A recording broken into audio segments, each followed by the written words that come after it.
चलिए भाई लोग, कैसे हैं आप लोग। उम्मीद है आप लोग बहुत अच्छे होंगे।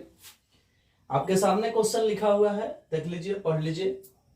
लिखा है कि यदि एक्स वाई जेड धनात्मक पूर्णांक संख्या है तथा जीपी के पीवा क्यूआ तथा आरवां पद है तो सिद्ध कीजिए इतना इक्वल टू 0। जीपी आप लोग पढ़े हैं, 11th में ही पढ़ाया गया था। एक्स वाई जेड जो है वह जीपी का पीवा क्यूआ आरवां पद है। तो पहले किसी भी जीपी को लिखना है तो उसका प्रथम पद और उसका सार्व अनुपात कुछ ना कुछ मानना पड़ेगा। तो इस सवाल को सॉल्व करने के लिए हम मानते हैं, माना जीपी का पहला पद, प्रथम पद ए है, अलग अलग मान लेते हैं, ए है, ठीक है, ए मान लिए, तथा सार्व अनुपात बी है। ध्यान से देखना, इसमें ए बी कहीं नहीं है, इसलिए हम ए और बी मान रहे हैं। ए और आर क्यों नहीं मान रहे हैं? तो आर इसमें ऑलरेडी है, ठीक है, इसलिए आर नहीं मान रहे हैं। नहीं तो हमेशा अधिकांशतः जीपी का पहला पद ए और सार्वनुपात आर माना जाता है, लेकिन आर इसमें पहले से है इसलिए हम बी मान रहे हैं, ठीक है। चलिए, अब इसमें क्या है ना कि सवाल जो है कह रहा है कि एक्स वाई जेड जो है वह पीवा क्यूआ आरवां पद है। मतलब टी पी बराबर एक्स दिया है, टी क्यू बराबर वाई दिया है और टी आर बराबर जेड दिया है। पीवा क्यूआ आरवां, पीवा पद एक्स है, क्यूआ पद वाई है, आरवां पद जेड है। अब जीपी में होता क्या है ना कि पीवा पद का रूल होता है ए आर के पावर पी माइनस 1। तो ए तो प्रथम पद है, आर तो सर्वानुपात है, तो सर्वानुपात तो इसमें बी है, इसलिए यहां होगा ए बी के पावर पी माइनस 1। प्रथम पद है बी जो है वो सर्वानुपात है। आप लोग पढ़े होंगे 11th में, तो वहां ए आर के पावर पी माइनस 1 पढ़े होंगे पीवा पद को, जबकि यहाँ सार्वनुपात बी है तो ए बी के पावर पी माइनस 1 लिखा जाएगा। कितना के बराबर है? एक्स के, तो यहाँ एक्स हो जाएगा, ठीक है। अब क्या है ना कि इसमें भी हम वही काम करेंगे, यहाँ लिखेंगे ए बी के पावर क्यू माइनस 1 बराबर वाई। यहाँ हम लिखेंगे कौन सी भाई, अतः ए बी के पावर आर माइनस 1 बराबर जेड, ठीक है। अब ये जो आया है ना, इससे हमको काम चलने वाला नहीं है, क्योंकि x जो है इसमें लॉग लगा हुआ दिख रहा है, y जो इसमें लॉग लगा हुआ दिख रहा है सवाल में। तो यहां भी हम दोनों तरफ लॉग ले लेते हैं। तो जब दोनों तरफ लॉग लेंगे हम, तो इसमें लॉग लेंगे, इसमें लॉग लेंगे, तो इधर हो जाएगा लॉग ए बी के पावर p माइनस 1, इधर हो जाएगा लॉग x, ठीक है। उसी तरह से इसमें भी होगा, लॉग लेंगे हम तो ये हो जाएगा लॉग ए बी के power Q minus 1 equal to में लॉग वाई, ठीक है। और उसी प्रकार इसमें भी हो जाएगा लॉग ए बी के पावर आर माइनस 1 बराबर लॉग जेड हो जाएगा। यानी अब हम आसानी से लॉग एक्स, लॉग वाई और लॉग जेड के जगह पर हई चीज पुट कर सकते हैं, ठीक है। इसको और तोड़ा जा सकता है, क्योंकि अगर हाई और हाई दोनों गुना में दिख रहा है, हाई दोनों गुना में दिख रहा है, तो लॉग के अंदर अगर कोई भी चीज गुना में मिलता है तो वह जोड़ में टूट जाता है, दोनों में लॉग लग जाता है। यानी आप इसे आसानी से ऐसे भी लिख सकते हो, लॉग एक्स के बराबर इसको तोड़ोगे तो ऐसे हो जाएगा लॉग ए प्लस लॉग बी के पावर पी माइनस 1, तो पावरवा घूम के आगे आ जाएगा, यानी p माइनस 1 इंटू में लॉग b हो जाएगा, ठीक है।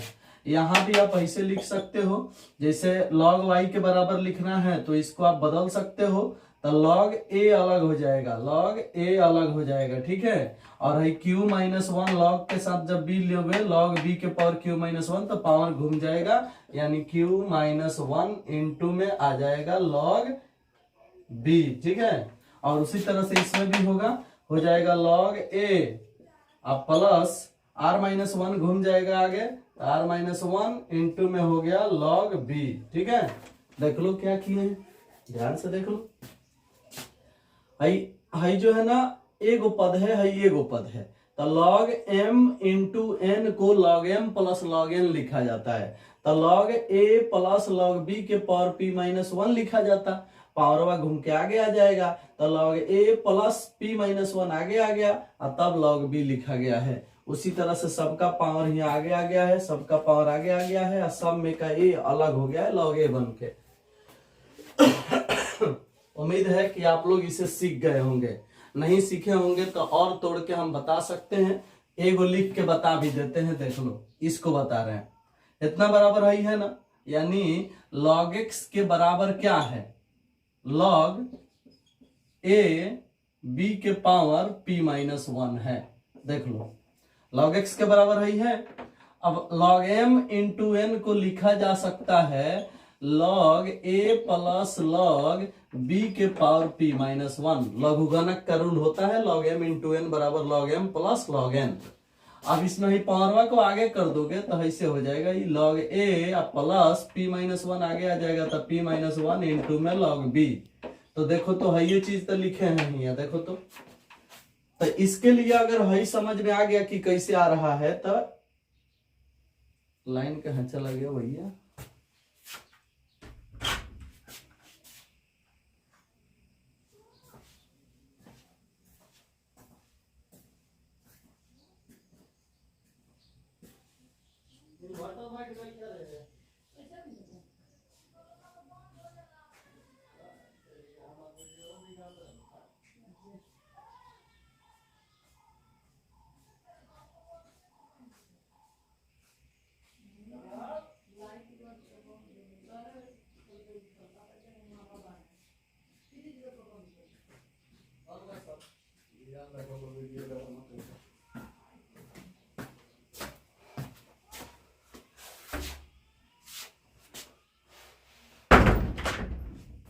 चलिए जी, लाइट भाग गया था, आओ देखते हैं। तो समझ में आ गया कि इसके लिए जो है ये लिखा गया, तो इसके लिए ये हो गया। उसी तरह से इसको तोड़ोगे ये आ जाएगा, इसको तोड़ोगे ये आ जाएगा, ठीक है। मतलब अगला स्टेप में LHS लिखाएगा। LHS बराबर क्या आता है, ये वाला log x log y log z p q r 1 1 1। LHS उतर गया। तो इतना करने के बाद LHS उतारेंगे और इसको अब हल करेंगे, ठीक है। तो इसको हल करना है तो ऐसा हटा देते हैं।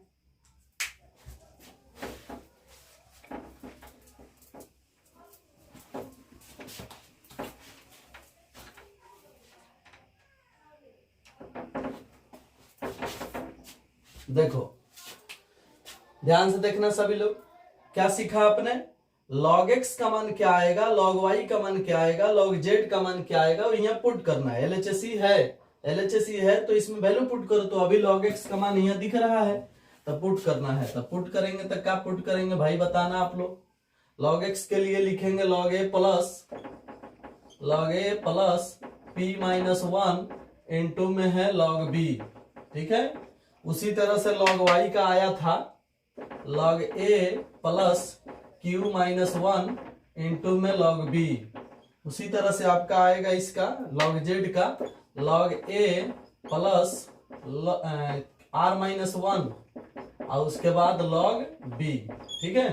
तो log x log y और log z का जो मान यहाँ पर आया था वो चीज हम यहाँ लिख दिए। अब हम क्या करेंगे